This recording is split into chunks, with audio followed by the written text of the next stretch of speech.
My dearest brothers and sisters, this is Tunia speaking. I love you so very much. I hope you had a great Christmas and happy holidays. And I hope that you will have a very good new year.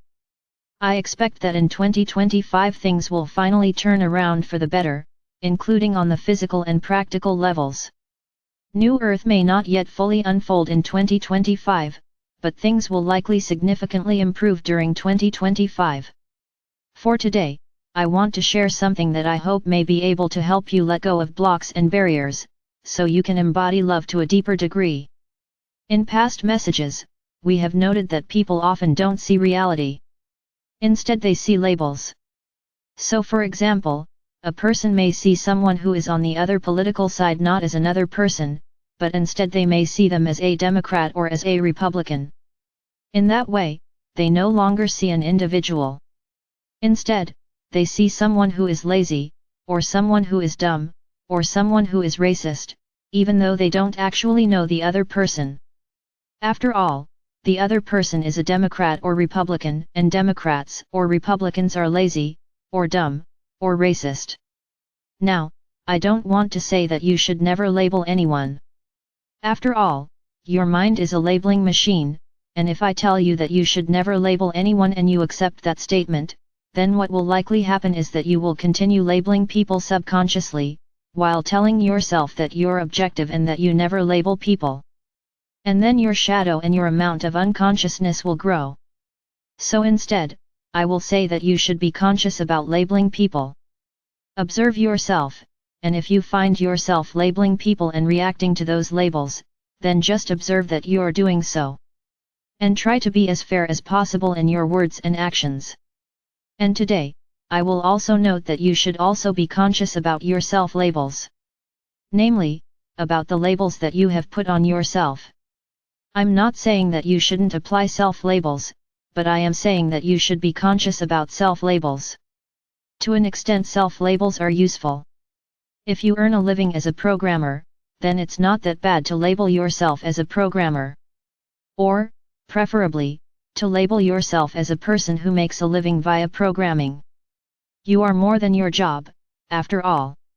If you care very much about spirituality, then it may be fine to label yourself as a person interested in spirituality.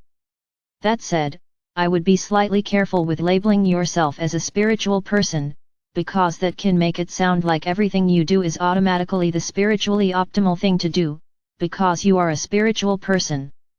That is the same pattern that you see when people label themselves as democratic, and then they want to ban, for example, a political party or political candidate, and they see nothing wrong with that because they have labeled themselves as democratic. So they're protecting democracy by banning a political party or politician, and in their mind that makes sense because they have self-labeled as a democratic person, or as a defender of democracy. Or a person might label themselves as a scientific person, and they might want to ban an expert or a scientist from speaking, and they see nothing wrong with that because they have labeled themselves as a scientist. So they're defending science by violating the scientific method.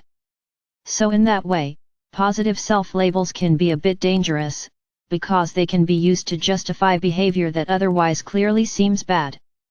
On the other hand, negative self-labels can make you depressed or can really hold you back from trying things and taking risks and pursuing what you want. A quality of many Americans, for example, is that they often don't have "I can't" as a self-label. You can really hold yourself back if you label yourself as some kind of victim. Even if you genuinely are a victim in some way, it's useful to be able to see multiple perspectives. Perhaps one perspective is that you are a victim. And perhaps another perspective is that you still have some genuine qualities or skills. You may still be able to build at least an okay life for yourself. Even if you were dealt a bad hand, that doesn't automatically mean that your life is destined to be miserable. Plus, perhaps you genuinely are a victim in one way, but perhaps you also have some amazing talent. Or perhaps you have great parents. Or perhaps you were born with a high IQ. Or perhaps you have good friends. Not everyone has that. And sometimes people even think they're being held back by something that they aren't in fact being held back by. For example, there are women who think their life is harder overall because they're a woman. And there are men who think their life is harder overall because they're a man. So, probably at least some people are excessively focusing on the negatives of their situation and are insufficiently looking at the positives. The grass isn't actually greener on the other side. It only seems that way if you don't appreciate your own grass. Also, different people may go through the same thing and stick wildly different labels on themselves as a result. This means that the labels that you have stuck on yourself may not be the objectively correct ones, and in fact your self-labels might be quite subjective. For example, imagine that 5 people have the exact same, very painful childhood. One sees themselves as a victim. One sees themselves as irreparably broken. One sees themselves as a survivor, as a strong person. One sees themselves as having gained important perspective and lessons from their suffering. And one sees themselves as a wounded healer, as someone who can help others because of the suffering they themselves endured. One experience, 5 different labels that people can put on themselves. Which means that certain self-labels that people have may be a lot more subjective than they realize. The words I am are powerful, so be conscious about how you use those words. So, what labels have you stuck on yourself? I invite you to take a minute to reflect on that. What kind of person are you? Again, start out by just observing. Observe first, don't immediately judge or tear down your labels. Next up, how do you view your time here on Earth? Is Earth a prison? Is being there pretty okay, despite all the painful and hard things? Is being on Earth just genuinely fun and rewarding? Or do you not enjoy it but you are willing to be of service? Or do you not enjoy it at present but are convinced that if you keep working at it, one day your life will become enjoyable?